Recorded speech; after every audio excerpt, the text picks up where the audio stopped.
మొదటి సమూయేలు 23వ అధ్యాయం 14వ వచనం చదువుతున్నాను. అయితే దావీదు అరణ్యములోని కొండ స్థలములందును జీపు అను అరణ్యమున ఒక పర్వతమందును నివాసము చేయుచుండెను. సౌలు అనుదినము అతనిని వెతికినను దేవుడు సౌలు చేతికి అతనిని అప్పగించలేదు. పైకొస్తున్నావా? పడేసేవాళ్ళు చాలామంది ఉంటారు. నిజమైన స్నేహితులను కనుగోలాలని ఆశపడుతున్నావా? ఒకసారి పడి చూడు, ఎవ్వడు నిన్ను లేపడు. ఒకసారి నువ్వు పైకొచ్చి చూడు, ఎవ్వడు నిన్ను పైకి వెళ్ళనివ్వడు. ఇది మనిషి యొక్క సహజ లక్షణం. నువ్వు పైకి వస్తున్నప్పుడు పైకి మాత్రమే కంగ్రాచులేషన్స్ అని చెప్తారు, లోపల ఈర్ష్యతోనూ అసూయతో రగిలిపోతూ ఉంటారు. ఒకవేళ నువ్వు పడిపోయినట్లయితే పైకి మాత్రమే అయ్యో పాపము అంటారు, కానీ లోపల చాలా సంతోషిస్తారు. అందుకే ఒక భక్తుడు అన్నాడు, ఈ లోకమే నటనాలయం. ఏమిటట? ఈ లోకం నటనాలయం. కష్టాలు పాలైనప్పుడు, ఉద్యోగం పోగొట్టుకున్నప్పుడు, నువ్వు ఆర్థికంగా చితికిపోతున్నప్పుడు అయ్యో పాపం అని చెప్పి పైకే అంటారు, కానీ లోపల ఎంత ఖుషి అయిపోతారో. ఎందుకని? అది మనిషి బుద్ధి. నువ్వు ప్రమోషన్ పొందుకున్నప్పుడు, వ్యాపారంలో లాభం పొందుకున్నప్పుడు, మీ అబ్బాయికి మెడిసిన్ సీట్ వచ్చినప్పుడు, లేదా అమెరికా వెళ్ళడానికి వీసా వచ్చినప్పుడు, మీ పక్క వాళ్ళు వచ్చి ఏమి నిజమేనా మీ అబ్బాయికి అమెరికా వెళ్ళే ఛాన్స్ వచ్చిందంట అని చెప్పి అంటారు. అవును వదినా అని చెప్పంటే ఎంత పైకి నవ్వుతారో, లోపల ఎంత కుళ్ళుకుంటారో. ఇది సహజం. సహోదరులు మరలా జ్ఞాపకం చేస్తున్నా, అందరూ నా వాళ్ళే అనుకుంటున్నావు, కానీ ఒకసారి పడినప్పుడు తెలుస్తుంది అసలు మన వాళ్ళు ఎంతమందో. అందరికీ నేను చాలా ఇష్టం అనుకుంటున్నావు, కానీ ఒక్కసారి నువ్వు సక్సెస్ అయ్యి చూడు, ఎంతమంది నిన్ను కిందకి లాగేసే వాళ్ళు తయారవుతారో. ఇది సహజం. దావీదు గొల్లియాతును చంపేసినప్పుడు అందరూ అబ్బో అబ్బో అబ్బో అన్నారండి. అదే సమయంలో సౌలు దావీదును చూసినప్పుడు లోపల కుళ్ళిపోయాడు. కాబట్టి ఏం చేశాడు? అదే చదువుతున్నాం మనం. మరొక్కసారి వెనక్కి వెళ్దాం. 16వ అధ్యాయము 21వ వచనము. దావీదు సౌలు దగ్గరకు వచ్చి అతని ఎదుట నిలువబడగా అతని యందు సౌలునకు బహు ఇష్టము పుట్టెను. అతడు సౌలు ఆయుధములను మోయువాడు ఆయను. నువ్వు నా ఆయుధాలు మోస్తే పర్వాలా, నువ్వు నాకు చాలా ఇష్టం, కానీ అదే ఆయుధాన్ని వాడి గెలిస్తే మాత్రం నీ సంగతి చూస్తా. అదే జరిగింది. దావీదు ఆయుధాలు మోసేవాడిగా ఉన్నంత వరకు, ఒక సేవకుడిగా ఉన్నంత వరకు సౌలుకి ఏం కష్టం లేదండి. కానీ అదే దావీదు యుద్ధ వీరునిగా, యుద్ధ శూరునిగా తనను తాను కనపరుచుకున్నప్పుడు ఏం జరిగింది?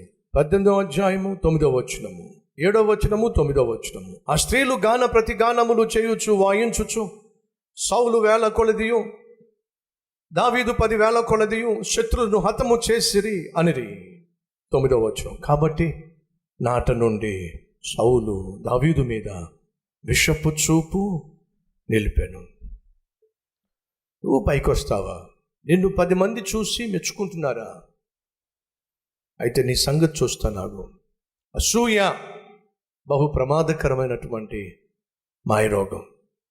మత్సరము, అసూయ ఎముకలకు కుల్లో.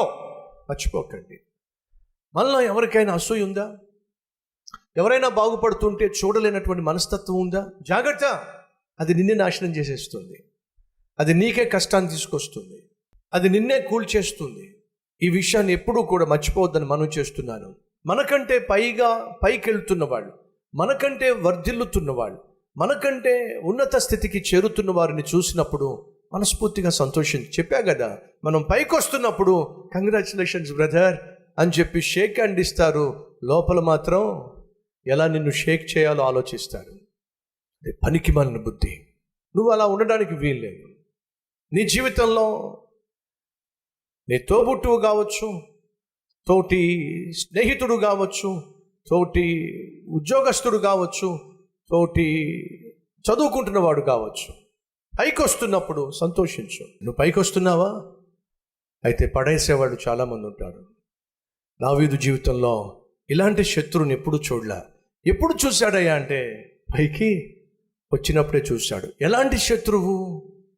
పైకి ఇష్టాన్ని చూపిస్తూనే లోపల కుళ్ళిపోతున్న వ్యక్తిని దావీదు కొత్తగా చూస్తున్నాడు. ఆ కుళ్ళిపోతున్న వ్యక్తిత్వం ఎక్కడి దాకా దారి తీసిందంటే దావీదును చంపేసేయాలి. ఇంతకీ దావీదు ఎవరు అని మీరు జాగ్రత్తగా ఆలోచిస్తే సౌలు యొక్క అల్లుడేనండి. ఎవరు? సౌలు అల్లుడే. చెప్పా కదండి, అసూయకు రిలేషన్తో సంబంధం లేదని. కయ్యను ఎవరో చెప్పండి? ఏబేలు అన్నయ్యే చంపేశాడండి తమ్ముడిని. చెప్పా కదండి, అసూయకు రిలేషన్తో సంబంధం లేదు, బంధంతో సంబంధం లేదు, బంధుత్వంతో సంబంధం లేదు. అసూయను దయచేసి రానివ్వకండి.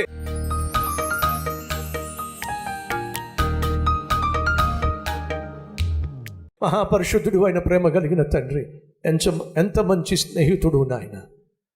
మా కష్టంలో తోడుగా ఉంటావు నాయన.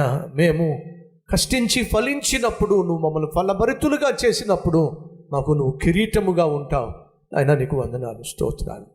ద్వేషించే వాళ్ళు ఉన్నారు, దూషించే వాళ్ళు ఉన్నారు, దుర్మార్గంగా వ్యవహరించే వాళ్ళు ఉన్నారు. అయినప్పటికీ వారి మధ్య మమ్మల్ని ప్రేమించే స్నేహితుడిగా నువ్వు ఉన్నావు.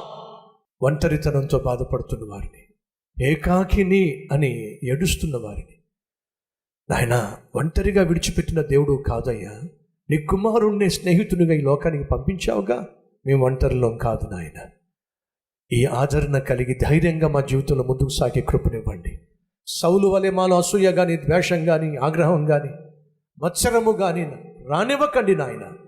అది మా జీవితాలకు నాశనం, మా ఎముకలకు కుల్లో దరిదాపులు కూడా రానివ్వకండి. దావీదు వలె నాయన పైకొస్తున్నప్పుడు ప్రతిదినము శోధనలు గుండా, పరీక్షల గుండా వెళ్ళవలసి వచ్చినప్పుడు విశ్వాసాన్ని కాపాడుకుంటూ, యోసేపు వలె పరిశుద్ధతను కాపాడుకుంటూ, దానియేలు వలె ప్రార్థనను కాపాడుకుంటూ, దావీదు వలె నీ సహవాసాన్ని కాపాడుకుంటూ ముందుకు సాగే భాగ్యాన్ని మాకు దయచేయమని, నీతోనే జయ జీవితాన్ని కొనసాగించే కృపనివ్వమని యేసునామం పేరట వేడుకొచ్చున్నాం తండ్రి. ఆమెన్.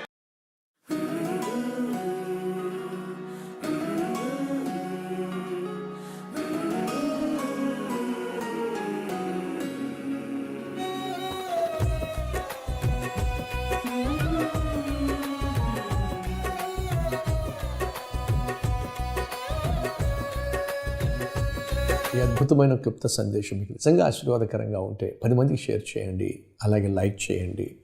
అంతేకాకుండా ఒక చక్కని కామెంట్ కూడా పెట్టండి. సోషల్ మీడియా ద్వారా ఎంతోమందికి విలువైన సందేశాన్ని షేర్ చేసే అవకాశం ఉంది కాబట్టి మీ ప్రయత్నం మీరు చేయాల్సిందిగా కోరుతున్నాను. మళ్ళీ రేపు ఒక క్లుప్త మార్నింగ్ డివోషన్తో ముందుకు రాబోతున్నాను. అంతవరకు సెలవు.